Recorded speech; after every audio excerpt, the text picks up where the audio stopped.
ಎಲ್ಲರಿಗೂ ನಮಸ್ಕಾರ. ನಾನು ಇವತ್ತು ಚಿಕನ್ ಮೋಮೋಸನ್ನು ಮನೆಯಲ್ಲೇ ಹೇಗೆ ಮಾಡೋದು ಅನ್ನೋದನ್ನು ಈ ವಿಡಿಯೋ ಮೂಲಕ ನಿಮ್ಮ ಜೊತೆ ಶೇರ್ ಮಾಡ್ಕೊಳ್ಳೋಕ್ಕೆ ಇಷ್ಟಪಡ್ತೀನಿ. ಮೊದಲನೇದಾಗಿ ಅದಕ್ಕೆ ನಾನು ಏನೇನು ಸಾಮಗ್ರಿಗಳನ್ನು ಇವತ್ತು ಬಳಸ್ತಾ ಇದ್ದೀನಿ ಅದನ್ನು ನಿಮಗೆ ತಿಳಿಸ್ಕೊಟ್ಬಿಡ್ತೀನಿ. ನಾನಿವತ್ತು 200 ಗ್ರಾಮ್ನಷ್ಟು ಬೋನ್ಲೆಸ್ ಚಿಕನನ್ನು ಸಣ್ಣದಾಗಿ ಕೈಮಾ ರೀತಿಯಲ್ಲಿ ಸಣ್ಣದಾಗಿ ಹೆಚ್ಚಿ ರೆಡಿ ಮಾಡಿ ಇಟ್ಕೊಂಡಿದ್ದೀನಿ. ನಂತರದಲ್ಲಿ ಸ್ವಲ್ಪ ಇದಕ್ಕೆ ಚಿಕನ್ ಮಸಾಲ 1 ಸ್ಪೂನ್ನಷ್ಟು, ಸ್ವಲ್ಪ ಅರಿಶಿಣ, ಸ್ವಲ್ಪ ಒಂದು ಅರ್ಧ ಸ್ಪೂನ್ನಷ್ಟು ಕಾಳು ಮೆಣಸಿನ ಪುಡಿ, ಕೊತ್ತಂಬರಿ ಸೊಪ್ಪು ಮತ್ತು ಹಸಿಮೆಣಸಿನ್ಕಾಯಿನ ಸಣ್ಣದಾಗಿ ಹೆಚ್ಚಿಟ್ಕೊಂಡಿದ್ದೀನಿ. ಈರುಳ್ಳಿ ಒಂದು ಅರ್ಧ ಕಪ್ನಷ್ಟು, ಅರ್ಧ ನಿಂಬೆಹಣ್ಣು, ಅರ್ಧ ಸ್ಪೂನ್ನಷ್ಟು ಶುಂಠಿ ಬೆಳ್ಳುಳ್ಳಿ ಪೇಸ್ಟ್, ಡಾರ್ಕ್ ಸೋಯಾ ಸಾಸು ಒಂದು ಅರ್ಧ ಸ್ಪೂನ್ನಷ್ಟು, ರುಚಿಗೆ ತಕ್ಕಷ್ಟು ಉಪ್ಪು, ಅರ್ಧ ಸ್ಪೂನ್ನಷ್ಟು ಉಪ್ಪನ್ನು ತಗೊಂಡಿದ್ದೀನಿ. ಈಗ ಮೊಮೋಸ್ ಫಿಲ್ಲಿಂಗಿಗೆ ಮಸಾಲವನ್ನು ರೆಡಿ ಮಾಡಿ ಇಟ್ಕೊಳ್ಳೋಣ. ಇಲ್ಲಿ 200 ಗ್ರಾಮ್ನಷ್ಟು ಬೋನ್ಲೆಸ್ ಚಿಕನನ್ನು ನಾನು ಸಣ್ಣದಾಗಿ ಕಟ್ ಮಾಡಿ ಇಟ್ಕೊಂಡಿದ್ದೆ. ಇದನ್ನು ಮಿಕ್ಸಿ ಜಾರ್ಗೆ ಹಾಕಿ ಕೈಮಾ ರೀತಿನಲ್ಲೂ ಮಾಡಿ ಯೂಸ್ ಮಾಡ್ಬೋದು. ಇದಕ್ಕೆ ಒಂದು ಅರ್ಧ ನಿಂಬೆಹಣ್ಣಿನ ರಸವನ್ನು ಹಾಕ್ತಾಯಿದ್ದೀನಿ. ಸಣ್ಣದಾಗಿ ಹೆಚ್ಚಿಟ್ಕೊಂಡಿರೋವಂಥ ಈರುಳ್ಳಿ, ನಾನು ತೋರಿಸಿರೋ ಮೆಜರ್ಮೆಂಟ್ ಕಪ್ಪಲ್ಲಿ ಸಣ್ಣದಾಗಿ ಹೆಚ್ಚಿಟ್ಕೊಂಡಿರೋವಂಥ ಈರುಳ್ಳಿ ಅರ್ಧ ಕಪ್ನಷ್ಟು ತೊಗೊಂಡಿದ್ದೆ.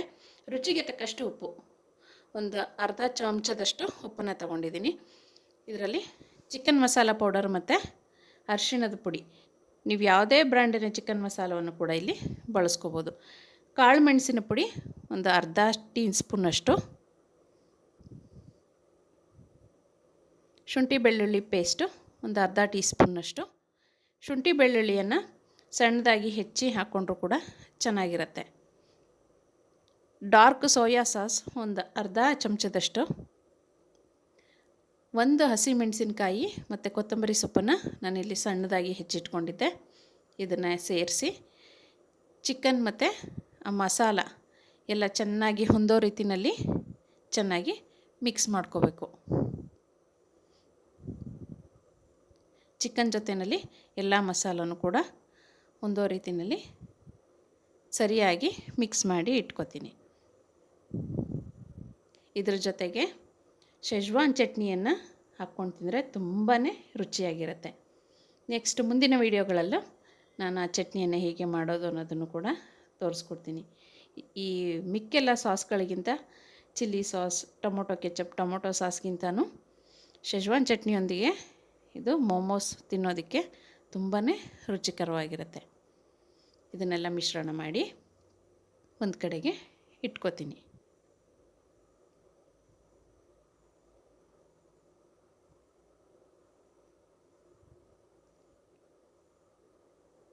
ನಾನಿವತ್ತು ಇಲ್ಲಿ ಮೈದಾ ಹಿಟ್ಟನ್ನು ಬಳಸ್ತಾ ಇರೋದ್ರಿಂದ 1/4 kg ಮೈದಾ ಹಿಟ್ಟನ್ನು ತಗೊಂಡಿದ್ದೀನಿ.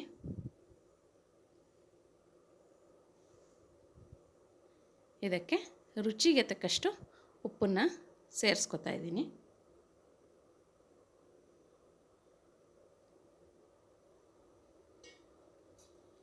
ನಂತರ ಒಂದು 2 ಟೇಬಲ್ ಸ್ಪೂನಷ್ಟು ಕುಕ್ಕಿಂಗ್ ಆಯಿಲನ್ನು ಇಲ್ಲಿ ನಾನು ಸೇರಿಸ್ಕೊತೀನಿ.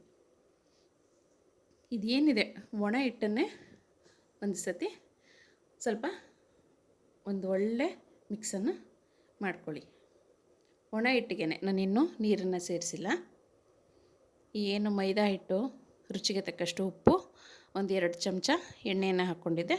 ಅದನ್ನೇ ಎಲ್ಲ ಒಂದೋ ರೀತಿಯಲ್ಲಿ ಚೆನ್ನಾಗಿ ಹದವಾಗಿ ಮಿಕ್ಸನ್ನು ಮಾಡ್ಕೊಳ್ಳಿ.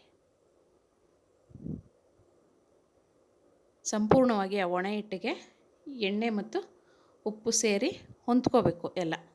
ಆ ರೀತಿಯಲ್ಲಿ ಮಿಕ್ಸ್ ಮಾಡಿಕೊಂಡ್ರೆ ಆಯಿತು. ಆಮೇಲೆ ಇದಕ್ಕೆ ನೀರನ್ನು ಸೇರಿಸಿ ಚಪಾತಿ ಹಿಟ್ಟಿನ ಅದಕ್ಕೆ ಇದನ್ನು ಕಲಿಸ್ಕೊಂಡು ಇಟ್ಕೋಬೇಕು.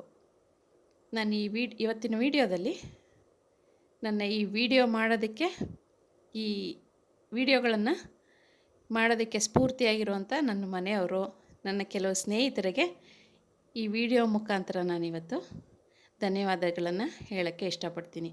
ಅವ್ರುಗಳ ಸಪೋರ್ಟ್ ಇಲ್ಲದೆ ನಾನು ಏನೂ ಇವತ್ತು ಮಾಡೋಕ್ಕೆ ಆಗ್ತಿರಲಿಲ್ಲ. ನನ್ನ ಎಲ್ಲ ಸ್ನೇಹಿತರಿಗೂ ನನ್ನ ಕುಟುಂಬದವ್ರಿಗೂ ಕೂಡ ತುಂಬಾ ಥ್ಯಾಂಕ್ಸನ್ನು ಈ ವಿಡಿಯೋ ಮೂಲಕ ಹೇಳ್ತೀನಿ. ಈಗ ಏನು ಮಾಡ್ತಾಯಿದ್ವಿ, ಹಿಟ್ಟನ್ನು ನೀರು ಸೇರಿಸ್ಕೊಂಡು ಮೈದಾ ಹಿಟ್ಟಿಗೆ ಚಪಾತಿ ಹಿಟ್ಟಿನದಕ್ಕೆ ಕಲಿಸ್ಕೊಂಡು ರೆಡಿ ಮಾಡಿ ಇಟ್ಕೋತೀನಿ. ಈ ಹಿಟ್ಟು ಒಂದು 10ರಿಂದ 15 ನಿಮಿಷ ಹಾಗೆ ನೆನೆಯೋದಕ್ಕೆ ಬಿಡಬೇಕು. ಸ್ವಲ್ಪ ನಾನಿಲ್ಲಿ ಕೊನೆಯಲ್ಲಿ ನೀರಿನ ಪ್ರಮಾಣವನ್ನು ಸ್ವಲ್ಪ ಜಾಸ್ತಿ ಹಾಕಿದೆ. ಹಾಗಾಗಿ ನಾನು ಸ್ವಲ್ಪ ಒಣ ಹಿಟ್ಟನ್ನು ಸೇರಿಸಿ ಚಪಾತಿ ಹಿಟ್ಟಿನ ಅದಕ್ಕೆ ಕಲಸಿ ರೆಡಿ ಮಾಡಿ ಒಂದು 10ರಿಂದ 15 ನಿಮಿಷದವರೆಗೆ ಹಿಟ್ಟನ್ನು ನೆನೆಯೋದಕ್ಕೆ ಬಿಡ್ತೀನಿ.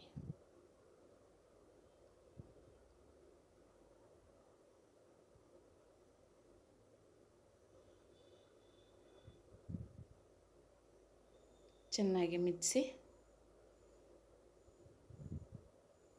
ನೋಡಿ, ಒಣ ಹಿಟ್ಟು ಸ್ವಲ್ಪ ಹಿಟ್ಟು ಮೆತ್ತಗಿದೆ ಅನ್ನಿಸ್ತು. ಹಾಗಾಗಿ ನಾನು ಒಣ ಹಿಟ್ಟನ್ನು ಸ್ವಲ್ಪ ಸೇರಿಸಿ ಅದಕ್ಕೆ ಮತ್ತೆ ಕಲಸಿ ಅದನ್ನು ಇಟ್ಕೋತೀನಿ.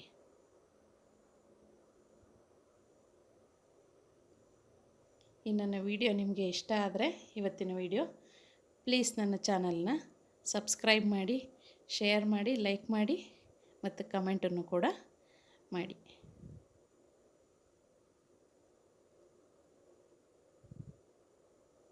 ಸ್ನೇಹಿತರೆ, ಇದು ಒಂದು 10ರಿಂದ 15 ನಿಮಿಷ ನೆಂದರೆ ಸಾಕು.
ನೋಡಿದ್ರಲ್ಲ ಫ್ರೆಂಡ್ಸ್, ಚಿಕನ್ ಫಿಲ್ಲಿಂಗನ್ನು ಹಾಕಿ ಮೋಮೋಸನ್ನು ಹೇಗೆ ರೆಡಿ ಮಾಡ್ಕೊಳ್ಳೋದು ಅನ್ನೋದನ್ನು ನಾನು ಹೇಳ್ಕೊಟ್ಟಿದ್ದೀನಿ.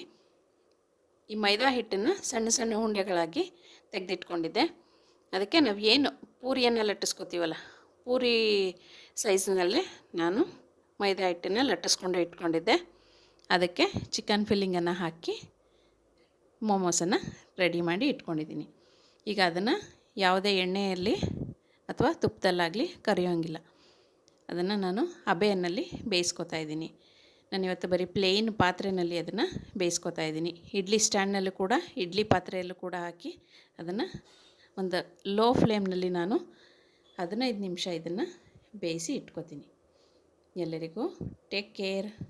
ಧನ್ಯವಾದಗಳು.